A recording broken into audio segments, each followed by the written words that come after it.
This should be a blind Gnar, I guess, or a Scion. That's even more exciting. Oh, there we go. Scion We're front to back and real hard. Yes. Very good. Love that. Damn. Yeah. This is like one of the largest draft gaps I've seen in a really long time. Do it clear. Just do it clear. I mean, the draft is a disaster outside of it. You may as well just Olaf the heck out of this Scion. Just do it. I think that there is absolutely no downside to doing this. Absolutely no Olaf downside. Karma. I might Fiora.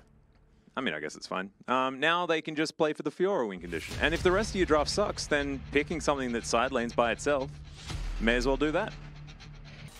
No, eventually the issue is you're also down to Combat Summoner, because obviously Plata with the cleanse is going to be able to stay alive a lot better versus what the Caitlyn and Lux lane loves to do. But the downside is that you won't have healed. So the amount of effective health available is still very large. As Forrest looking for an early timing here should not come as a surprise. Early, but pretty standard timer. We've seen this one a lot. Yeah, Flashes are available, and we do see Sponge making his way over. He is walking down. Let's see whether they can get this timing working. As losing Singularity will connect. Piero going to have to flash. There's the flash immediately afterwards. Bot really going for this. His first blood goes to the Caitlyn, but immediately it is answered. And now it's a 2v2. Sponge, can he keep himself alive for long enough is the question. As Vaultbreaker comes in, the flash forward, it's not enough. Peacemaker will be able to lock it down as now Smash is going to be taken out. It's a triple kill at 3 minutes into the game. I get that we want to shut down the Jhin, but we definitely should not be taking 3v3s. Yeah, but what about the double buffs, though? Okay, they're going to avoid everything. Piero taking a lot of damage here, as Pleta is still full health, of course. So he's the one that you really need to worry about. This wave being taken care of by both teams should equalize one more time. Is the possibility for an early dive? Yeah, Emperor's Divide does come through here. Good Vault Breaker as Satab's going to flash. Sponge holding position. Oh, I really like that in case they overextended, but they didn't have the vision, and they're not going to do so. So, Flash going to be picked up, and it should mean now that Bay, next time he has the ultimate, can just collect himself a Rise and grab the money. Very similar to what we have seen in the past with the Victor matchup, and also the reason why we don't like that matchup a lot. DRX, they definitely need to get some pressure going early. So far looking good. Individual lanes not looking too bad as boy. There's that Emperor's Divide that we were talking about. Satab's going to try and run it out, but there's cease and desist. Life Binding's real nice too, and Bot is even going to pick up the kill. Well deserved. As Forrest going to face check him. Ignore him entirely. Hello. As Bot does not find that one, but like let's just do it again, shall we? Flash has to be used one more time. They still managed to pick up the kill. And T1, they can just rinse and repeat and do this one more time if they'd like to. Oh dear. Just keep going for it. There's nothing that they can do. As you point out, as long as... And now Satab actually did flash. And he still died. So, not looking too hot in that regard. Ooh, Smash might be in trouble here. Yeah, Smash wanting to try and get a kill back here, but is going to be able to find a fair bit of damage. Here's the Lux gank. You love to see it. All right, can the Light Binding land is the question. He's trying to get out of the way of this one. He will need to flash. Yeah, Pleta was already up to... Yeah, there's a fourth shot, and this is a fed Jhin. Oh, God. Oh, God. That is a lot of flashing going on. As the shield comes down, Sponge is like, can I come and sponge up some of these kills? Sponge him. Oh, Forrest is foresting, though. And he might be able to find him. There is a bit of a deterrence as the Rift Herald goes down. Shelly should be able to grab a bunch of plate money here for the DRX bottom lane, as well as himself. Zoning capabilities of this T1 roster with the Lux and the Caitlyn is now clear, looking to wrap around. There's the Eye of the Herald, but can they win the ensuing fight is the question. Is now Piero possibly going to get singled out, but now Forrest has left his team alone. Bort trying to get away, but he's not going to be able to. The Karma is just too big. And now they're continuing to fight, but look at DRX, they're so low. Bay trying to catch up, and he will be able to get one. But now he may have overextended. Q is barely going to hit onto Clear, is now standing in front of this curtain call. Oh no! Oh, Dal, why?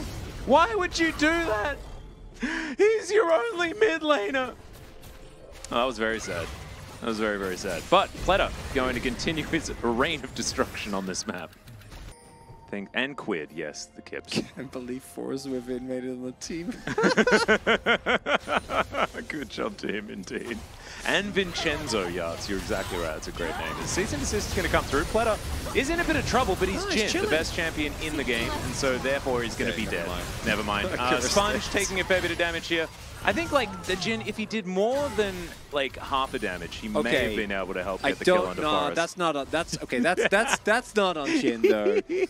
And Ezreal Karma actually doesn't sound too bad. Yeah, that's a Although real I do, lane.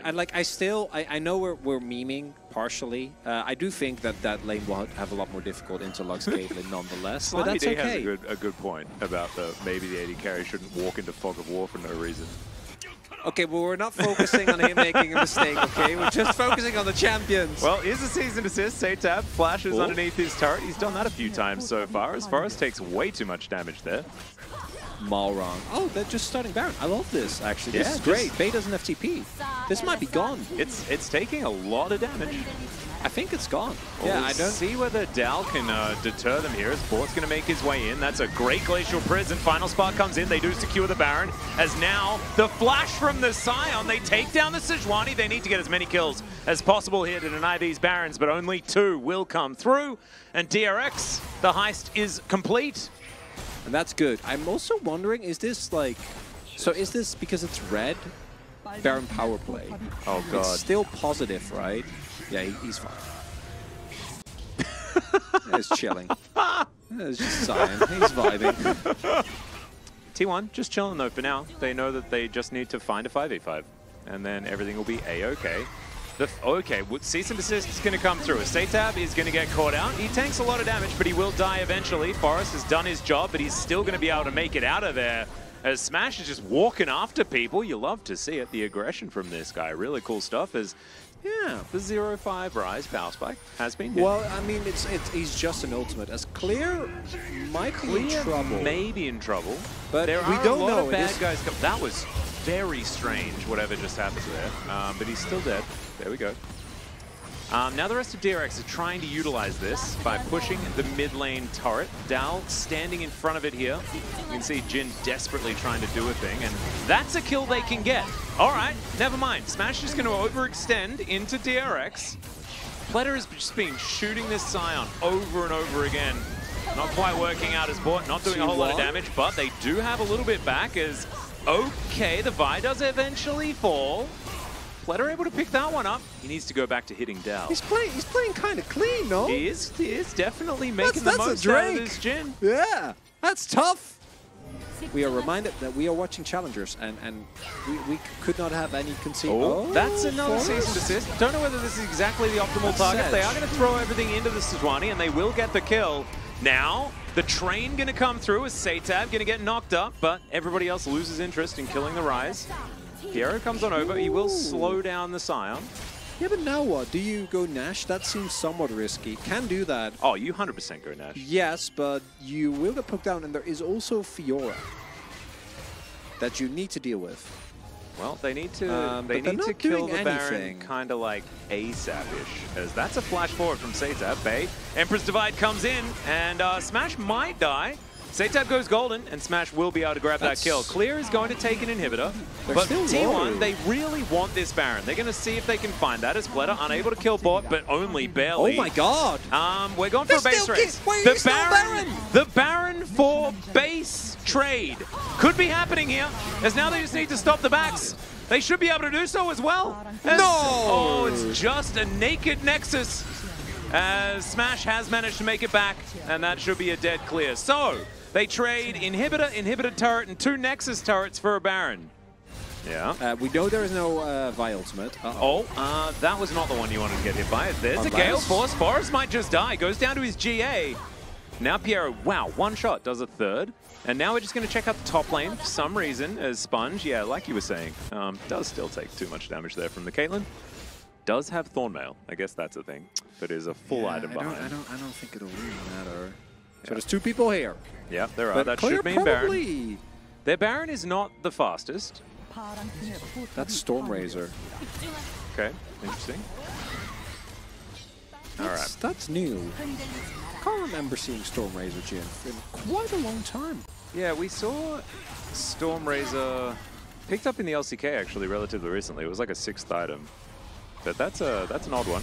All right, they're going to intercept the Forest. He may have just thrown this one, but does do a lot of damage to Pleta, and there is the kill from the Caitlyn. Emperor's Divide comes down as well, but you can see there is a Fiora in the bottom lane, and that is a huge problem. Piero taking a bunch as Clear's just running it towards this inhibitor. Should be able to grab it. And Dow's like, I'm just a slow lumberjack.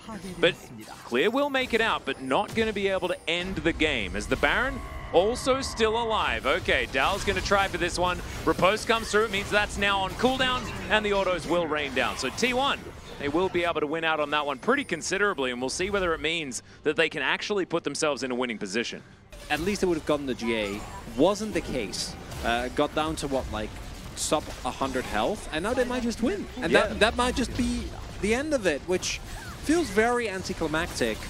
But I don't both have teleports. Are there any wards there? No, and they would also have to get through the entire bottom half, because that's the closest wave to TP to, but maybe they can fight with 5? Well, there's a flash from Bay. Emperor's Divide comes through. That was not exactly optimally timed, and he's going to die. That is going to be the kill going over to the Jin. And now the curtains are being called. There is the Realm Warp as well as Dal just standing his ground, needing to defend. As Sponge dashing forward, Forest on vision.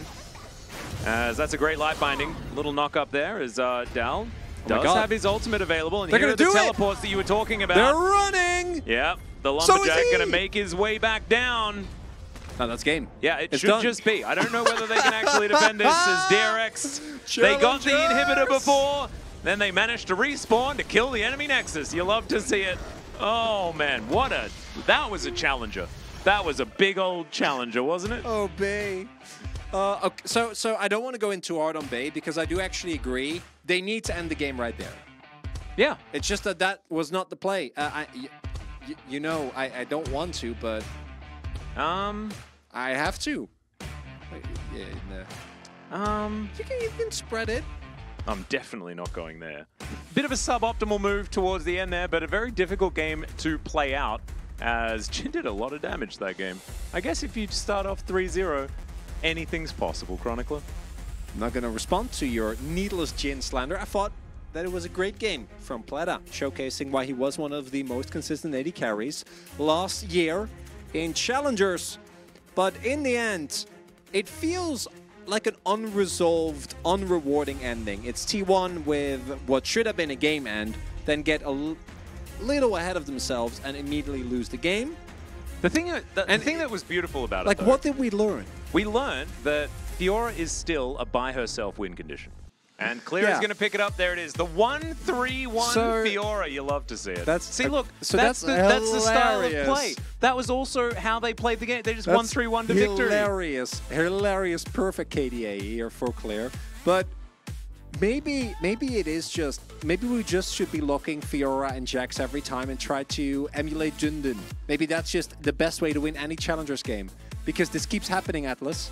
Yeah. It just keeps happening.